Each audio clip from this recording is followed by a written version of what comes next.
In verses 1 through 4, we see a theme of a little foolishness speaks or spoils wisdom. So little foolishness, little bits spoils wisdom. But in verse 1, we see that life, like dead flies, ruining the perfume, small foolish acts ruin a wise reputation. So, verse 2 talks about the heart of the wise. It learns that leans right, the fools to the left, symbolic of moral inclination or orientation. So, verse 3, fools show their lack of sense wherever they go. And then in verse 4, if a ruler loses his temper, remain calm. Composure can prevent great offenses. So, and that means that when wisdom is fragile, one foolish decision can undo much good. So left versus right reflects values, not politics. Wisdom aligns with righteousness. Responding to anger with calmness can diffuse tension, especially when dealing with authority. So, have we underestimated the damage of small sins or careless words? And how do we typically react to unfair authority or tension? And what's one area where we can grow in quiet composure this week? Verses 5 through 7 is about the upside down leadership. In verses 5 through 7, it talks about the teacher observes an evil under the sun, fools exalted, and the capable brought low. Servants ride horses, while princes walk, and so the roles are reversed.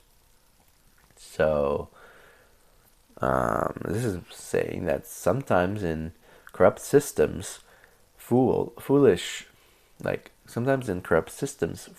or unqualified people gain power. And this isn't necessarily praise for hierarchy, but in an observation of how mismanagement leads to disorder. And so, how do we respond when we see injustice or incompetence in leadership? Are we trusting God's justice even when human systems are flawed? So the next section is the dangers of careless work. And on verses 8 through 9, we see digging a pit, breaking through a wall. You might get hurt by your own actions and in verse 10, if your axe is dull, sharpen it. Wisdom brings success. And in verse 11, a snake that bites before being charmed limiting matters. So this means that these proverbs highlight the importance of preparation, caution, and skill. And foolishness is not just a character flaw, it leads to real harm. And wisdom is practical. It protects and equips you to work effectively. So, are we rushing into work or ministry without wisdom and preparations? And in what ways can we sharpen our axe, like in verse 10, before taking action this week? So, in the next section, in verses 12 through 20, there's the power and danger of works. So, in verses 12 through 14, we see that wise speech brings favor, but fools are consumed by their words. Fools are exhausted by tasks they can't even begin. And in verses 16 to 17, woe to the land while childish rulers, blessing comes with mature leadership. So, laziness causes decay. A proverb, money answers everything, it's probably iconic or ironic, So verse 20, don't curse leaders even in private. A bird might carry those words. This is just saying, like like there's someone out there that could know, find out, and you'd be in big trouble.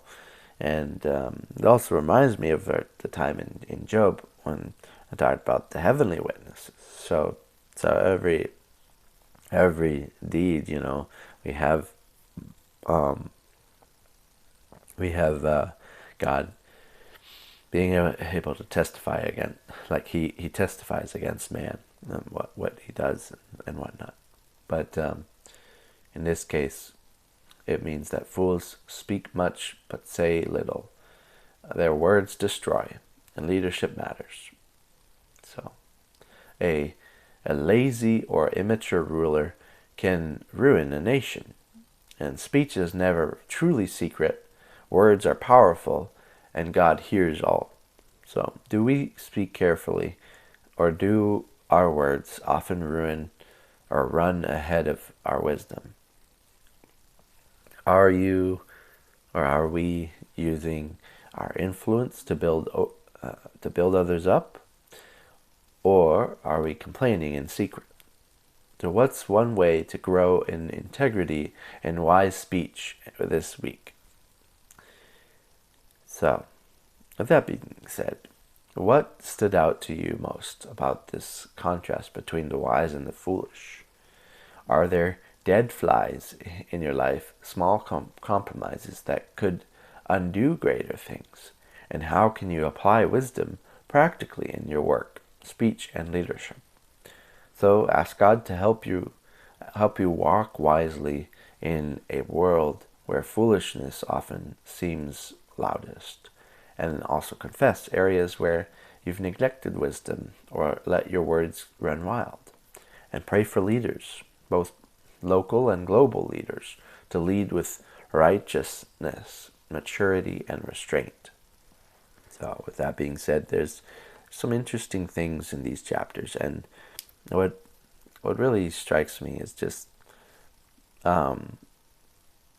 how patient we need to be in receiving this wisdom, and how patient we need to be in all of our actions, self-controlled as well, because all of these issues, all of these follies and foolishness in these chapters basically is a quick-tempered person, a person who just does something real quick and then don't have time to reflect on what they did and ruin everything. So, yeah,